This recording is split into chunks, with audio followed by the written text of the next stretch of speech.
Hi everyone, this is Dan, and this is Animal Man by Grant Morrison, Chaz Truong, and with also assist by Doug Hazelwood and Tom Grummett.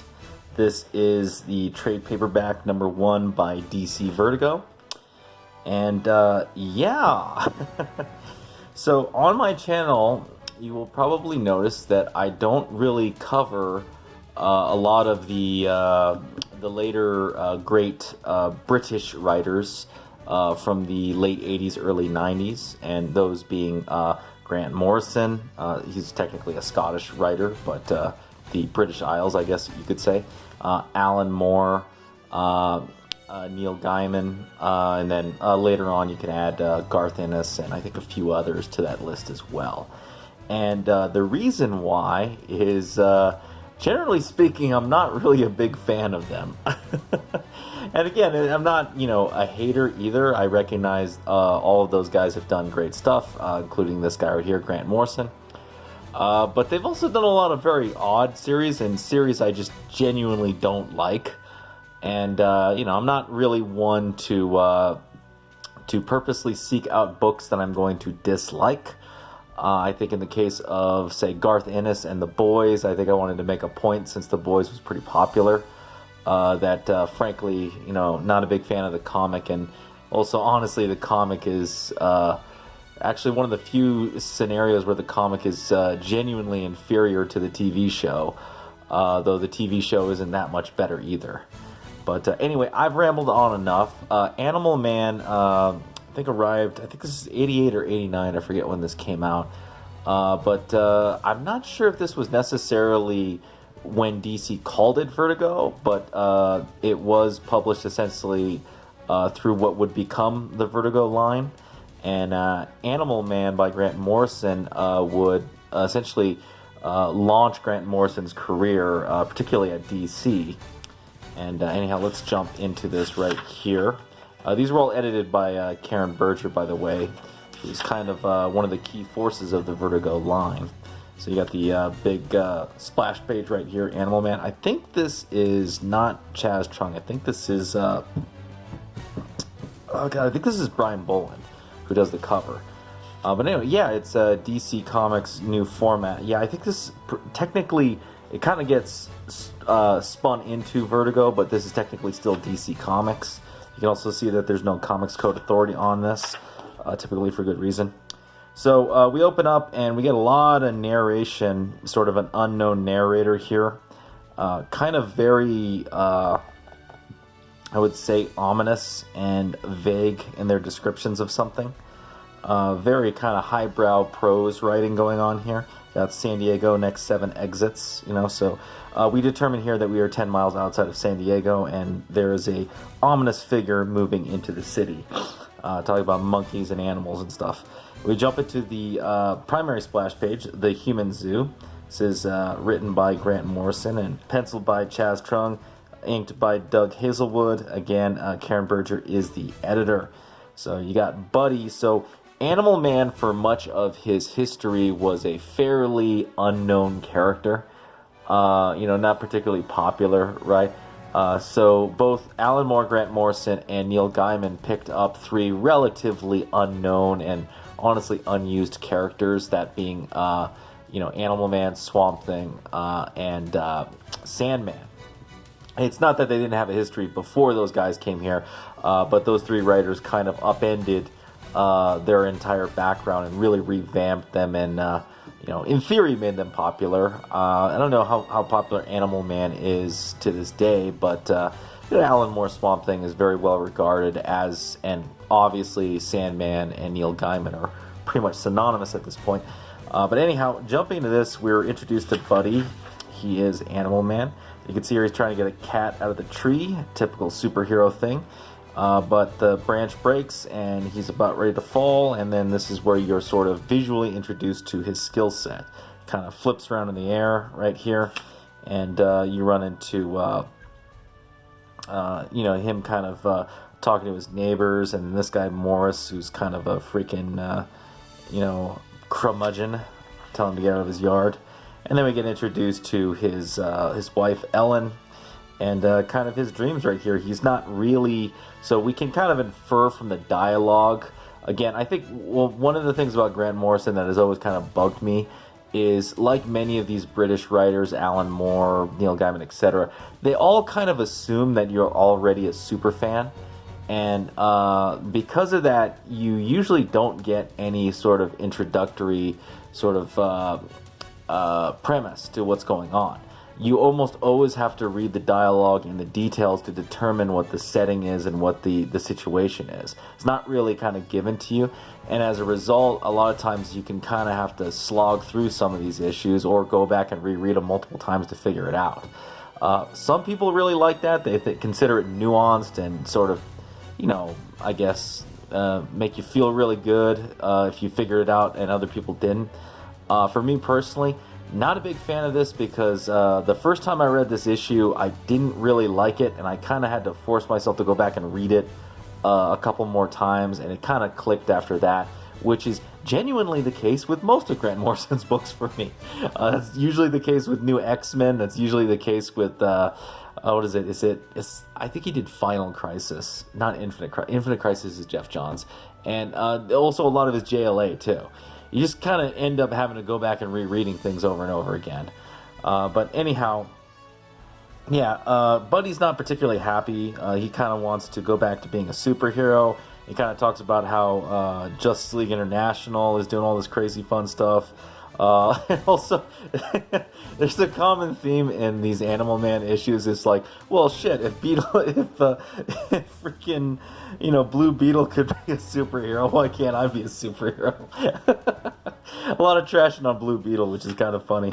But anyhow, his wife kind of, gut checks him about the reality of being a superhero, and then we get introduced to his son and his daughter, as well as sort of some... vague allusions to later things that come in mind. Anyhow, that figure from the beginning, he's kind of moping around, I guess, downtown San Diego. I don't know. Anyhow, some dude tries to basically hold him up, and he breaks his arm and then breaks his face and goes running. And then on the outside here, you get a little bit of some Spider-Man tribute right here with Animal Man, as he talks with his wife about, his frustrations with his current life and his desire to go back to being a superhero.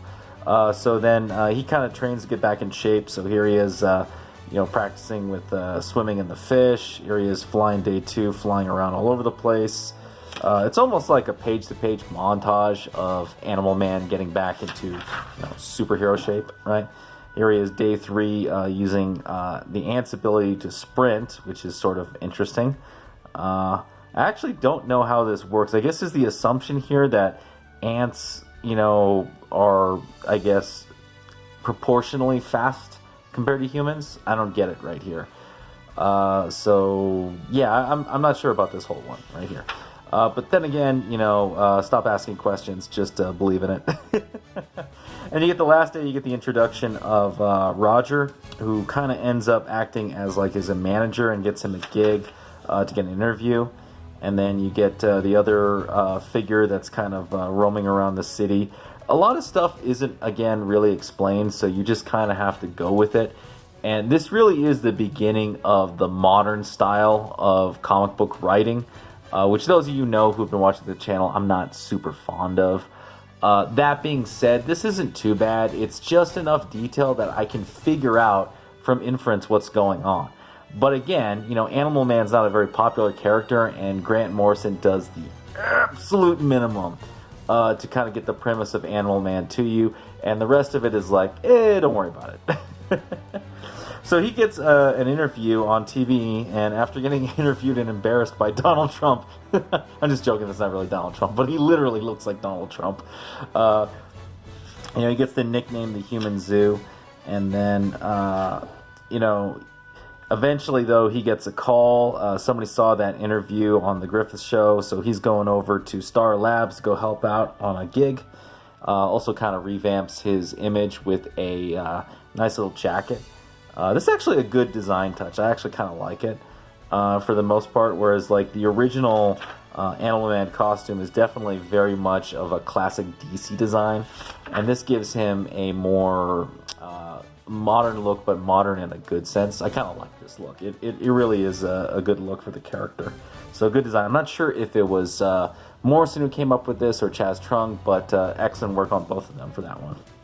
And he flies off to go be a superhero, and his neighbor's, I guess, lady, Trisha, essentially kind of acting like a thought here in the lawn. Basically kind of, relates to Ellen here about their relationship to their husbands. And also kind of explains to her that, Roger may have, like, promised him all this Hollywood glory, but the reality is, he's not really for real, right? Which we kind of figured there. And here comes, and I got to complain about this because this subplot here with the hunters going around being basically rednecks and assholes makes basically zero sense. And while the rest of it flows pretty well, this subplot throughout the first 4 or 5 issues or so really feels ham-fisted, and it really, as for those of you who have read the whole run with Grant Morrison, obviously there's a lot of themes of, animal rights and his own personal views, such as vegetarianism and other shit getting thrown into the book, right? And frankly, it's slightly annoying. If my best way to explain it, if it's like a worse version of Ann Nesenti in terms of personal views and politics getting shoved into a book. Especially this subplot, it really sucks. These characters are just thrown in as fucking jobbers. You don't really get a background story or anything. They just act like dicks. So it's like, okay, I guess, cool. But yeah, that's my own side rant. Not a big fan of this in this miniseries. Honestly, the whole thing could be fucking cut out and replaced with other stuff, and the whole thing probably would be a lot better. But I'm just going over the first issue right here, so I'll leave that to those of you in the comment to kind of discuss. Yeah, he ends up at the lab. The doctor who kind of works with him is kind of unimpressed for the most part. He kind of really wanted Superman, which is, kind of made fun of later on in the series that Animal Man's such a third stringer in the DC universe, maybe even a fourth stringer. But yeah, he arrives at the lab and kind of asks, why is this a superhero job? Well, it's because of this unholy abomination that you're going to have to solve. And you're left on a cliffhanger right here. So overall, first issue kind of accomplishes in just at the bare minimum explaining what Animal Man is. Again, a lot of background is kind of left out, and you really have to use inference through the dialogue to really figure out what's going on. Again, that's that modern sort of naturalistic style of writing that kind of came from Neil Gaiman, Grant Morrison, Alan Moore, etc. It does a pretty good job. It flows pretty well. There's some interesting things going on. There's also some really stupid things and some things that don't really make sense. But overall, in the pantheon of Grant Morrison stories, not bad. I kind of read through like about half of this so far. I'm not done with all of it, but I will say when he's more focused on Animal Man doing Animal Man things, I find this run pretty enjoyable. When it gets more into Grant Morrison, animal rights and the vegetarianism, I'm like, God, this book sucks. And you just sort of, you run into this moment where just like, God, it's like this might have been better handled by Ann Nesenti, and that's saying something. But anyhow, yeah, not bad, for the most part. Again, I don't really do a lot of Grant Morrison, mainly because I'm not a big fan. But for the most part, I kind of enjoyed this first issue. So, not too bad. Anyway, let's get to the art. So this is my Animal Man pose. Just kind of had him grabbing his head, screaming, which he does a lot in these covers all over the place. What's really fascinating about all of these covers of Animal Man kind of grabbing and freaking out, as he hears these primal screams of the animals around him suffering, is he doesn't really do that within the actual comic book sequential art all that much. It's mostly in the covers. So I wonder if Chaz Trung and Grant Morrison weren't seeing like eye to eye when they were doing this together. But yeah, no, that's kind of like this thing kind of keeps doing that, so I might as well do it. I need to do a better job on drawing folds and clothing. Like, I really need to redo this jacket. This jacket doesn't feel realistic. It feels like it's just, like, poof hanging off on him. The rest of it I'm okay with for the most part. I think I could probably shade his body a little bit better. You know, his color scheme is kind of interesting. It reminds me of the Denver Broncos, and I'm like, heh. You know, blue, orange, primaries and opposites, they pop. You know, the character does pop, so, you know, you got all of that going on. But, yeah, overall not too bad. Just gotta work on clothing a little bit better next time. Anyhow, that's the video. Let me know what you think. If you like this video, please hit the thumbs up. Subscribe if you haven't subscribed. Hit the bell for notifications. You got any comments on Animal Man #1 or my art, leave it down below, and I will see you next time.